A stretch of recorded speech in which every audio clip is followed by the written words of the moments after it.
Greetings, my scattered sisters and brothers in the Lord. Trust you know the Lord is with you wherever you find yourself scattered today, and that you know that his presence with you is more than enough for whatever you might face today. Well, I'm still pondering on Mark chapter 16, verses 1 through 8. It's the story of the empty tomb. Jesus has been crucified. Let me go ahead and read the passage to you one more time. Mark 16:1, when the Sabbath was past, Mary Magdalene, Mary the mother of James, and Salome bought spices so that they might go and anoint Jesus. And very early on the first day of the week, when the sun had risen, they went to the tomb. And they were saying to one another, "Who will roll the stone for us from the entrance of the tomb?" And looking up, they saw that the stone had been rolled back. It was very large. And entering the tomb, they saw a young man sitting on the right side, dressed in a white robe, and they were alarmed. And he said to them, "Do not be alarmed. You seek Jesus of Nazareth, who is crucified. He has risen. He is not here. See the place where they laid him? But go, tell his disciples and Peter that he is going before you to Galilee. There you will see him just as he told you." And they went out and fled from the tomb, for trembling and astonishment had seized them, and they said nothing to anyone, for they were afraid. And then you probably have a note in your Bible saying that this is where the earliest manuscripts of the Gospel of Mark end.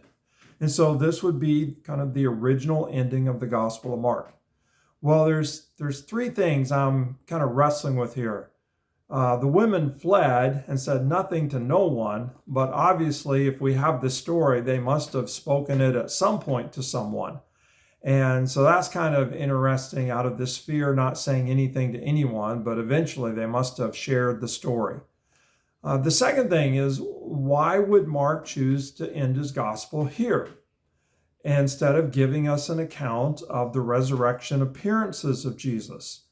And I'm wondering if he chooses to end it here because Mark wrote at a time when the appearances were completed and Jesus had ascended and was at the right hand of the Father. And so his readers were not going to get a personal resurrection appearance. They were going to have to go off the news that Jesus is risen, rather than having Jesus kind of show up and speak to them and put your finger in my nail prints, etc. And so maybe that's part of it. And I get that because really that's where we're at. We're going to have to believe on the basis of the report that Jesus is risen, the testimony that Jesus is risen.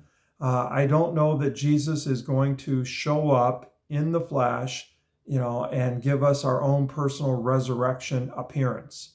And so maybe that's why Mark ended it here originally, because that's the state that his readers were in. They were going to have to believe on the basis of the news, basis of hearing rather than seeing. Could be.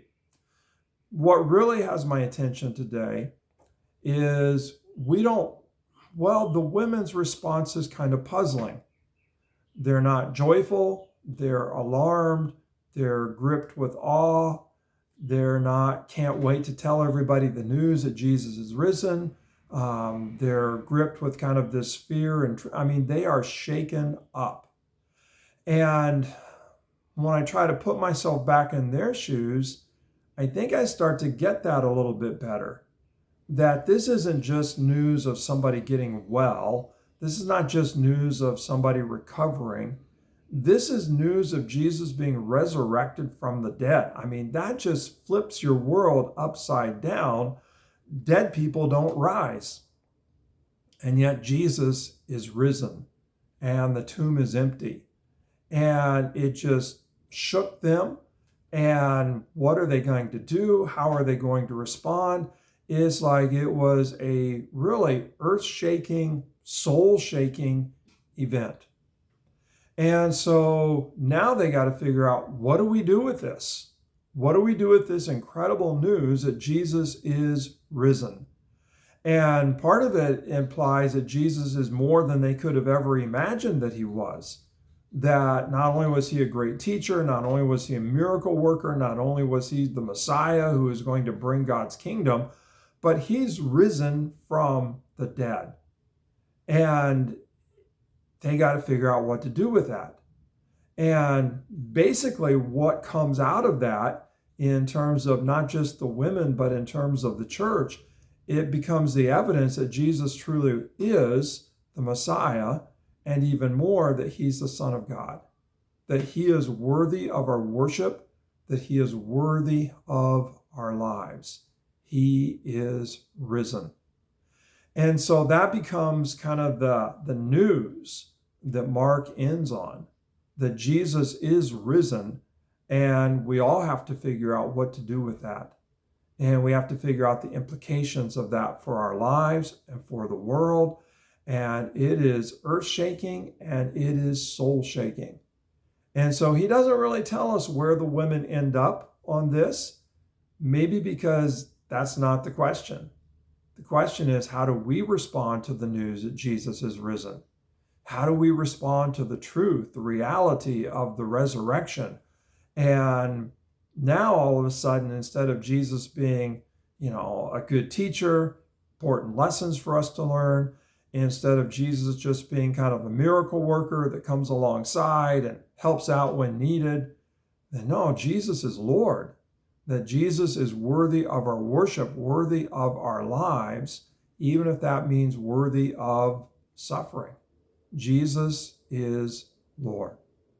And so that becomes kind of the challenge for me today, the challenge for, I think, all of us today. What do we do with the resurrection of Jesus? And as we wrestle with that, the question kind of begins to get flipped. Wow, Jesus is risen. What does he want to do with me? All of a sudden, it's not simply, what do I have to figure out about Jesus?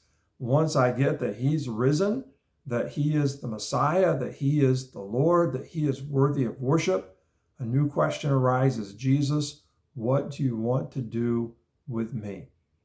Well, God bless. Have a great day. May the Lord guide you in praying that question, and may the Lord help you to hear. God bless.